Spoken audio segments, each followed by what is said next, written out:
AM న్యూస్కి స్వాగతం. నంద్యాల జిల్లా సిరివెల్ల పట్టణంలో ఆదివారం సాయంత్రం నూతనంగా ఏర్పాటు చేసిన టీడీపీ కార్యాలయాన్ని మాజీ మంత్రి భూమా అఖిలప్రియ ప్రారంభించారు. ఈ సందర్భంగా పెద్ద సంఖ్యలో మాజీ మంత్రి భూమా అఖిలప్రియ సమక్షంలో 180 కుటుంబాలు వైసీపీని వీడి టీడీపీ పార్టీలోకి చేరారు. టీడీపీ తీర్థం పుచ్చుకున్న వారందరికీ మాజీ మంత్రి భూమా అఖిలప్రియ, టీడీపీ యువ నాయకులు భూమా విఖ్యాతరెడ్డి, భార్గవరాములు కండువా కప్పి పార్టీలోకి సాదరంగా ఆహ్వానించారు. వైసీపీ క్రియాశీల కార్యకర్తలైన దర్జీ మక్బూల్, షేక్ వలీ, సాదక్, కొండుపల్లి మహమ్మద్, పుల్లయ్య, రాంబాబు తదితరులు వైసీపీని వీడి టీడీపీ పార్టీలోకి చేరారు. ఈ సందర్భంగా సిరివెల్ల మండలంలో ఈరోజు ఒక పండగ వాతావరణం నెలకొందని మాజీ మంత్రి భూమా అఖిలప్రియ వ్యాఖ్యానించారు. మీడియా సమావేశంలో భూమా అఖిలప్రియ మాట్లాడుతూ ఈరోజు తెలుగుదేశం పార్టీలో చేరిన ప్రతి కార్యకర్తకు పేరు పేరున స్వాగతం పలికారు. వైసీపీ పార్టీలో కార్యకర్తలు ఎన్నో ఒడిదుడుకులు ఎదుర్కొని ఇబ్బందులు పడ్డారని ఇప్పుడే చాలా మంది తనకు చెప్పడం జరిగిందన్నారు. వైసీపీ ప్రభుత్వం వారికి ఎన్నో హామీలు ఇచ్చి ఈ 5 సంవత్సరాల కాలంలో వారిని గాలికి వదిలేశారన్నారు. ఆ పరిస్థితి టీడీపీ పార్టీలో మీకు ఎప్పుడూ రాదని, ఎల్లవేళలా తాము వారి కుటుంబాలకు అండగా ఉంటామని మాజీ మంత్రి భూమా అఖిలప్రియ హామీ ఇచ్చారు.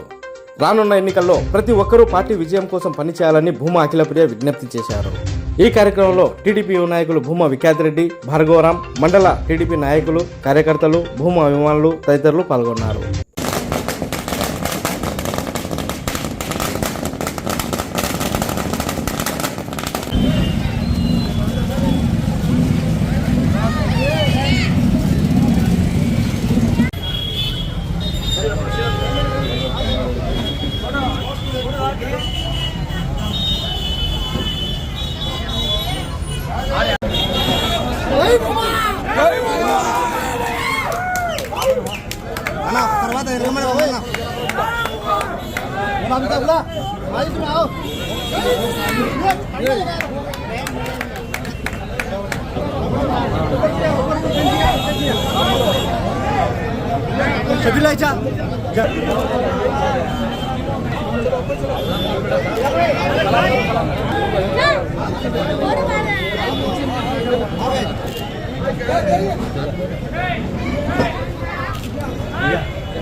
రాంబాబు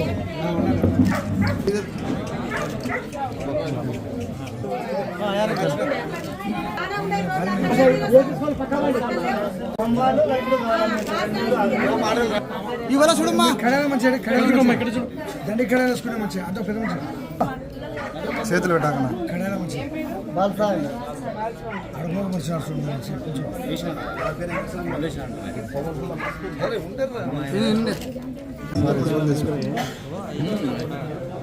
అయిపోయింది.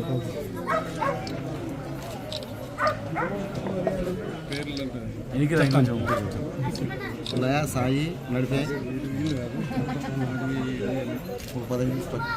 మొత్తం చెప్పాలా చెప్తే ఎన్ని కుటుంబాలు అది ప్రధాన సమస్య. అది దీని గురించి మీకు గుర్తుందో లేదో అసెంబ్లీలో మనం మొదటిసారి మనం మాట్లాడినాం దీని గురించి. మంత్రిగా ఉన్నప్పుడు దీని గురించి నేను మాట్లాడినా. కాకపోతే మనకు సమయం తక్కువ ఉంది కాబట్టి అప్పుడు నిర్ణయం తీసుకోలేకపోయినారు. కానీ బుడగ సంఘాల వాళ్ళకి క్యాస్ట్ సర్టిఫికేట్ అనేది తప్పకుండా రేపు పొద్దున మన ప్రభుత్వం వస్తే ఇస్తామని చెప్పి చంద్రబాబు నాయుడు గారు కూడా హామీ ఇచ్చినారు. సో తప్పకుండా మీకు క్యాస్ట్ సర్టిఫికేట్ మేము తెప్పిస్తాం. బుడగ సంఘాలు మన ఆలగడ్డలో కూడా ఉన్నారు, చాలా చోట్ల ఉన్నారు.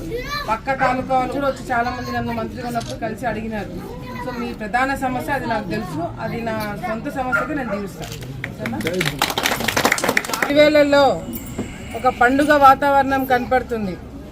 ఎందుకంటే ప్రజలు ఎప్పుడెప్పుడు తెలుగుదేశం పార్టీకి ఓటు వేయాలా, ఎప్పుడెప్పుడు మా కష్టాలు తీర్చుకోవాలనే ఒక ఆలోచనతో ఉండడము.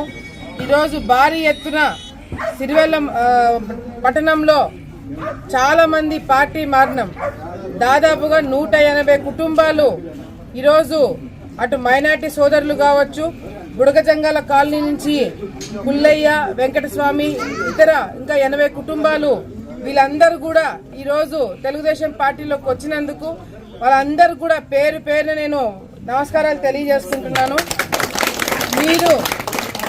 మీరు ఎన్ని ఇబ్బందులు పడినారో, ఎన్ని కష్టాలు పడినారో ఇవన్నీ కూడా నాకు ఇందాక చెప్పడం జరిగింది. ఏదైతే ఈ ప్రభుత్వం వచ్చిన తర్వాత మాయమాటలు చెప్పి మీకు రోడ్లు వేస్తాం, ఇల్లు ఇస్తాం, అవి చేస్తాం, ఇవి చేస్తామని చెప్పి ఈరోజు ఏ పని కూడా చేయకుండా మధ్యలోనే ఆపేస్తున్నారు. బుడగజంగాల వాళ్ళకైతే నేను గతంలో మంత్రిగా ఉన్నప్పుడు కూడా అసెంబ్లీలో వీళ్ళకి క్యాస్ట్ సర్టిఫికేట్లు ఇవ్వట్లేదు ఈ ప్రాంతంలో అని చెప్పి అసెంబ్లీలో కూడా మాట్లాడడం జరిగింది. కానీ ఈ ప్రభుత్వం 5 సంవత్సరాలు అయింది వచ్చి ఇంతవరకు వాళ్ళ బాధని పట్టించుకోవడం పక్కన పెడితే వీళ్ళకి కావాల్సిన పనులు కూడా చేయలేకపోయినారు. తప్పకుండా రేపొద్దున మనం అధికారంలోకి వచ్చిన తర్వాత అన్ని విధాలుగా మీకు సహకరిస్తాము, అన్ని విధాలుగా మీకు పనిచేసి పెడతామని నేను వాళ్ళకి భరోసా ఇవ్వడం జరిగింది. వాళ్ళు కూడా మా మీద నమ్మకంతో మా నాయకత్వం మీద నమ్మకంతో ఈరోజు తెలుగుదేశం పార్టీ జెండా వేసుకున్నందుకు మరొక్కసారి వాళ్ళందరూ కూడా పార్టీలోకి స్వాగతం పలకడమే కాకుండా మనము ఈరోజు అందరం కూడా కలిసి పనిచేసి ఈ ప్రభుత్వాన్ని దించి మళ్ళీ చంద్రబాబు నాయుడు గారిని ముఖ్యమంత్రిగా గెలిపించుకొని ఆలగడ్డ నియోజకవర్గంలో తెలుగుదేశం పార్టీ జెండాను ఎగరేద్దాము. ప్రతి ఒక్క చిన్న పని కూడా మీ ఇంట్లో మనిషిలాగా, మీ కూతురులాగా, మీకు అక్కలాగా, చెల్లెల్లాగా మీకోసం పనిచేస్తామని సిరివెల్ల గ్రామ ప్రజలందరికీ, ఆలగడ్డ నియోజకవర్గం ప్రజలందరికీ కూడా నేను వాళ్ళందరూ కూడా తెలియజేసుకుంటున్నాను. ఎందుకంటే ఈ 5 సంవత్సరాలు వైసీపీ నాయకులు చేసిన అరాచకాలు అన్ని ఇన్ని కాదు, వాళ్ళు చేసిన కబ్జాలు, అక్రమాలు అన్ని కూడా ఈరోజు ప్రజలు గమనిస్తున్నారు. మళ్ళీ రేపొద్దున మా ప్రభుత్వం వస్తేనే ప్రజలకి మేలు జరుగుతుంది. ఉద్యోగాలు వస్తాయి, రోడ్లు వస్తాయి, ఇల్లు వస్తాయి, పెన్షన్లు వస్తాయి, అన్ని విధాలా కూడా మేము ఆదుకుంటామని చెప్పి కూడా ఈ సందర్భంగా ప్రజలందరూ కూడా తెలియజేసుకుంటూ ఈసారి మీరు అందరూ కూడా మీ కుటుంబ సభ్యులతో అందరితో కూర్చొని మాట్లాడండి. ఎవరైతే మనకి పనులు చేశారు, ఎవరైతే మనకి కష్టకాలంలో అండగా నిలబడినారు, ఈ 5 సంవత్సరాలు మన కోసం పోరాటాలు చేసింది ఎవరనేది ఆలోచించుకొని పనిచేసే వాళ్ళకి ఓట్లు వేయాలని చెప్పి కూడా ఈ సందర్భంగా తెలియజేసుకుంటూ మరొక్కసారి ఈ రోజు మా మీద నమ్మకంతో పార్టీ మారిన, పార్టీ కండువా వేసుకున్న ప్రతి ఒక్కరికి నేను చేతులెత్తి మొక్కుతున్నాను. మీరు నా మీద పెట్టుకున్న నమ్మకాన్ని తప్పకుండా నిలబెట్టుకుంటానని ఈ సందర్భంగా వాళ్ళందరికీ నేను మాటిస్తున్నాను.